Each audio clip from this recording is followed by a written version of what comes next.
বোঝার চেষ্টা করে না, আমাদের বক্তব্য শোনার চেষ্টা করে না, বিবেচনা করার চেষ্টা করে না, শুধু ইবলিশের মতো যুক্তি দেয়।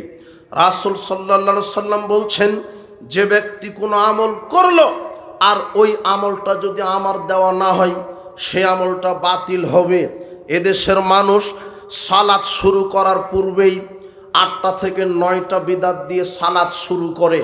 এদেশের মানুষ সালাত শুরু করার পূর্বেই 8টা থেকে 9টা বিদাত দিয়ে সালাতকে শুরু করে, যেটা আল্লাহর নবী করতে বলেননি। আপনাকে দেখাই, আপনি সালাতে যখন দাঁড়ালেন, আপনি জায়নামাজটা বিছিয়ে জায়নামাজের দোয়া বলছেন, ইন্নী ওয়াজ্জাহাতু ওয়াজহিয়া লিল্লাযী ফাতারাস সামাওয়াতি ওয়াল আরদি হানিফা ওয়া মা আনা মিনাল মুশরিকিন। এটা নাকি জায়নামাজের দোয়া। কে বলল? কোথা থেকে আসলো? যার দলিল কিয়ামত পর্যন্ত প্রমাণ হবে না। হুজুর বলে দিয়েছে, বাপদাদা থেকে শুনে আসছেন, কিন্তু এর দলিল নেই। মুহাম্মদ সাল্লাল্লাহু আলাইহি ওয়াসাল্লাম জায়নামাজের দোয়া বলে কোনো দোয়া তিনি বলে যাননি। জায়নামাজের দোয়া হিসেবে কোনো দোয়া পৃথিবীতে নাই, এটা হুজুর আবিষ্কার করেছে। এটা 1 নম্বর বিদআত। এটা কোরআন মাজিদের আয়াত, আপনি জায়নামাজের দোয়াতে নিয়ে আসলেন কেন? রাসূল সাল্লাল্লাহু আলাইহি ওয়াসাল্লাম জায়নামাজের দোয়া হিসেবে কোনো দোয়া নিজে বলেননি, সাহাবীদেরকে বলে যাননি। আর একটা কি বিদআত? সালাতের নিয়ত মুখে বলছে, হুজুর শিখিয়ে দিয়েছে। বলছে জোহরের সালাতে যখন দাঁড়াবে এইভাবে নিয়ত করবে, নাওয়াইতু আনুসাল্লি লিল্লাহি তাআলা ফি যুহরি 4 রাকা। আসরে যখন দাঁড়াবে বিল আসরে 4 রাকা, এইভাবে নিয়ত করবে। মুখে আরবিতে নিয়ত বলা বিদআত। কেন? রাসূল সাল্লাল্লাহু আলাইহি ওয়াসাল্লাম এইভাবে মুখে আরবিতে নিয়ত বলতে হবে নিজে বলেননি, সাহাবীদেরকে বলতে বলেননি। এর কোনো প্রমাণ নেই, পৃথিবীর ইতিহাসে একটা জাল দলিলও নেই। 3 নম্বর বিদআত। কি বিদআত? ইমাম সাহেব নিজে দোয়া তৈরি করেছে। বলছে, আনা ইমামু হাদারা ওয়া মা ইয়াহদুরুন, আমি উপস্থিত অনুপস্থিত সকলের ইমামতি করছি। এই দোয়াটা মানুষের তৈরি করা, রাসূল সাল্লাল্লাহু আলাইহি ওয়াসাল্লাম বলেননি। 4 নম্বর বিদআত কি? মুয়াজ্জিন যখন একামাত দিচ্ছে তখন মৌলানা সাহেব বায়সাদের পাগড়ি পেঁচা শুরু করেছে। মৌলানা সাহেব বলছে, পাগড়িবিহীন সালাত আদায় করা পাগড়িবিহীন 70 রাকাত সালাত আদায়ের সমান। যদিও কথাটা মিথ্যা, পাগড়ি টুপির কোনো ফজিলত নেই, তবে পাগড়ি টুপি এটা সুন্নতি পোশাক। সাহাবীগণ রাসূল সাল্লাল্লাহু আলাইহি ওয়াসাল্লাম খালি মাথায় সালাত আদায় করেননি, রুমাল হলেও মাথার উপরে দিয়ে সালাত আদায় করেছেন। টুপি পাগড়ি যেটা পরেন এটা ইসলামের একটা সৌন্দর্য, তবে এর কোনো নেকি নেই, ফজিলত নেই। হুজুর বলছে যে পাগড়ি পরে সালাত আদায় করা পাগড়িবিহীন 70 রাকাতের সালাতের সমান, এই কথাটা মিথ্যা। তাই হুজুর বায়সাদের পাগড়ি পেঁচা শুরু করে যখন একামত দেওয়া শুরু করে তখন থেকে। 6 নম্বর বিদআত। মুয়াজ্জিন যখন বলছে আশহাদু আন্না মুহাম্মাদ রাসূলুল্লাহ, তখন মুক্তাদিরা জবাবে বলছে সাল্লাল্লাহু আলাইহি ওয়াসাল্লাম। জি না, রাসূল সাল্লাল্লাহু আলাইহি ওয়াসাল্লাম বলছেন ফাকুলু মিসলা মা ইয়াকুলু মুয়াজ্জিন, মুয়াজ্জিন আজান একামতে যা বলে তোমরা অনুরূপ বলো। আশহাদু আন্না মুহাম্মাদ রাসূলুল্লাহ, এটা শোনার পরে আপনাকে আশহাদু আন্না মুহাম্মাদ রাসূলুল্লাহ এটাই বলতে হবে। আজান একামতের বাহিরে মুহাম্মাদের নাম শুনলে ওয়াজিব হবে আপনার সংক্ষিপ্ত হলো দরুদ পড়া। ওটা আজান একামতের বাহিরে নবীর নাম শুনলে সংক্ষেপে বলতে পারেন সাল্লাল্লাহু আলাইহি সাল্লাম, অথবা গোটা দরুদ আপনি বলবেন, এটা ওয়াজিব। 7 নম্বর বেদাত কি? আশহাদু আন্না মুহাম্মাদ রাসূলুল্লাহ যখন বলছে তখন এক শ্রেণীর মানুষ 2 বৃদ্ধাঙ্গুলিতে চুমা দিয়ে চোখ মাসা করছে, যার দলিল নেই, এটা হলো বিদআত। 8 নম্বর বিদআত কি? কদ কামাতিস সালাহ, এর জবাবে বলছে আকামাল্লাহু আদামাহু, এটাও বলা বিদআত। আর একটা বিদআত কি? দেখেন, ওই ইমাম সাহেব মুসল্লি ওখানে দাঁড়ায়নি তার সালাতের জায়গাতে, তার পূর্বেই মুয়াজ্জিন সাহেবই বলছে আপনারা দাঁড়ান, ওঠেন, কাতার সোজা করেন। এই দায়িত্ব মুয়াজ্জিনের নয়, এই দায়িত্ব হলো ইমাম সাহেবের। মুয়াজ্জিনের দায়িত্ব শুধু বলবে একামাত, মুয়াজ্জিন শুধু একামাত দিবে, তাতেই লোকেরা দাঁড়িয়ে সালাতের প্রস্তুতি নেবে।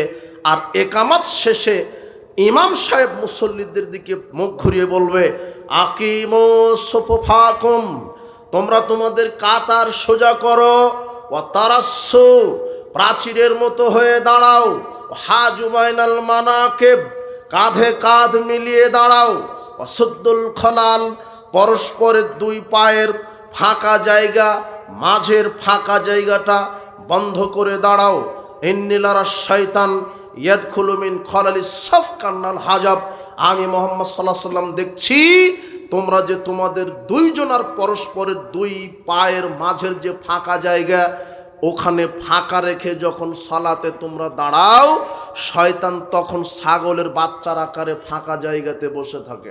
এদেশের শতকরা ৯৯টা মসজিদে 4 হাত আধা আঙ্গুল আধাত করে ফাঁকা রেখে, 4 আঙ্গুল আধাত করে ফাঁকা রেখে জামাতে দাঁড়িয়ে সালাত আদায় করছে। এই সুন্নাতকে কেউ মূল্যায়নই করে না। এদেরকে বুঝাবে কে? হুজুর যুক্তি দিচ্ছে যে পায়ের সাথে পা লাগানো যাবে না, পায়ের সাথে পা লাগালে মানহানি হবে, অপমান করা হবে। কোথায় শিক্ষক, কোথায় ছাত্র? ছাত্রর পাটা যদি শিক্ষকের পায়ের সাথে লাগে তাহলে এটা তো শিক্ষককে অপমান করা হলো। মন্ত্রীর পা যদি মন্ত্রীর পায়ের সাথে লাগে, মন্ত্রীকে তো অপমান করা হলো। হুজুর মনে করেছে যে সালাতে এখানে মনে হয় শিক্ষক ছাত্রর পরিচয় আছে, মন্ত্রী মচির পরিচয় আছে। জি না, যখন আপনি সালাতে দাঁড়াবেন, শিক্ষক হোক, ছাত্র হোক, মুচি হোক, ম্যাথর হোক আর মন্ত্রী হোক, এখন সবাই হলো আল্লাহর চাকর। সবাই কার চাকর? আল্লাহর চাকর। ওখানে পায়ের সাথে পা মিলিয়ে দাঁড়িয়েই সালাত আদায় করতে হবে। আল্লাহর নবী বলছেন, মান সাদ্দা ফৌজাতান ফি সব বান আল্লাহু লাহু বাইতান ফিল জান্নাহ, যে কাতারে দাঁড়িয়ে পরস্পরের মাঝের ফাঁকা জায়গাটা বন্ধ করবে, আল্লাহ তার জন্য জান্নাতে ঘর নির্মাণ করে দিবেন। রাফাহুল্লাহু বিহা দারাজাতান, আর আল্লাহ তার মর্যাদা বৃদ্ধি করে দিবেন।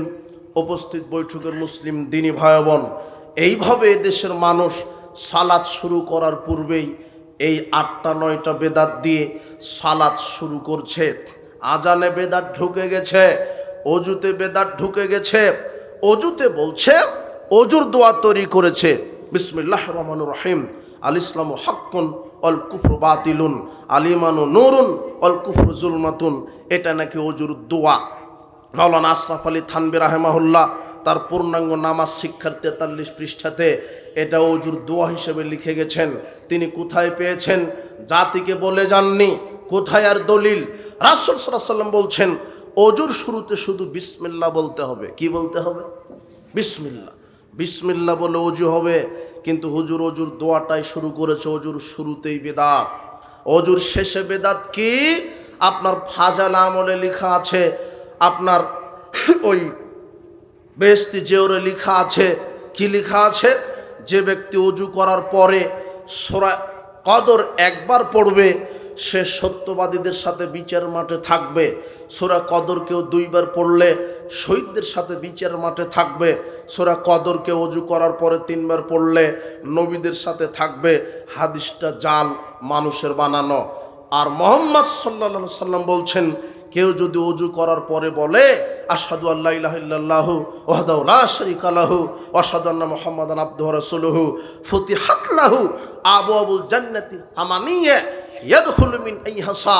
আল্লাহর নবী বলছেন, অজু করার পরে যদি কালিমা শাহাদাত কেউ বলে, তাহলে তার জন্য আল্লাহ জান্নাতের 8টি দরজা খুলে দিবেন। সে যে কোনো দরজা দিয়ে প্রবেশ করতে পারে।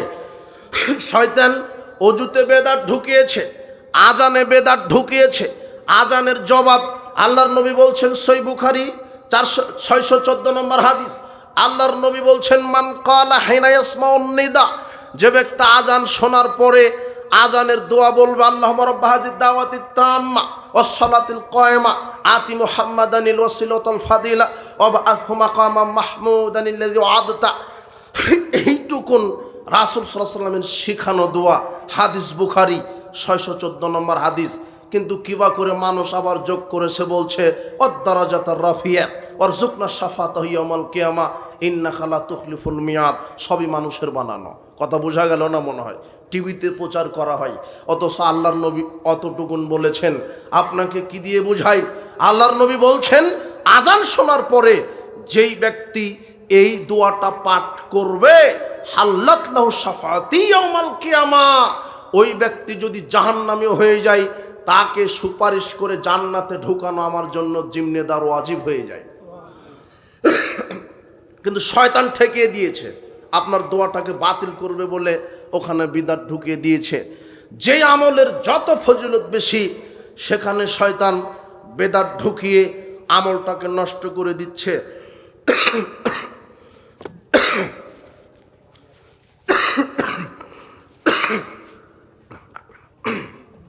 যেই আমলের যত ফজিলত বেশি, সেই আমলের ভিতরে শয়তান বেদাত ঢুকিয়ে আমলটাকে নষ্ট করে দিচ্ছে। এক গ্লাস দুধ আর এক গ্লাস গরুর পেশাব, আপনি যদি এক ফোঁটা দুধ এক গ্লাস পেশাবের ভিতরে ঢুকিয়ে দেন, তাহলে পেশাব নষ্ট হয়ে যাবে। পেশাব নষ্ট হবে? পেশাব তো নষ্ট হবে কেন? এখন উল্টাটা করেন, এক ফোঁটা পেশাব এক গ্লাস দুধের ভিতরে দিলে দুধ কি হয়ে যাবে? নষ্ট হবে। কেন? পেশাব নষ্ট হয়ে আর একজনকে নষ্ট করবে। এই জন্যই এটাই সুন্নাতের ভিতরে যখন আপনি বেদাত ঢুকিয়ে দিলেন, তখন সুন্নাতটা কি হয়ে গেল? নষ্ট। আল্লাহর নবী বলছেন আজানের দোয়া এতটুকুনি, আর ওখানে আপনি যোগ করলেন আরো কত কিছু।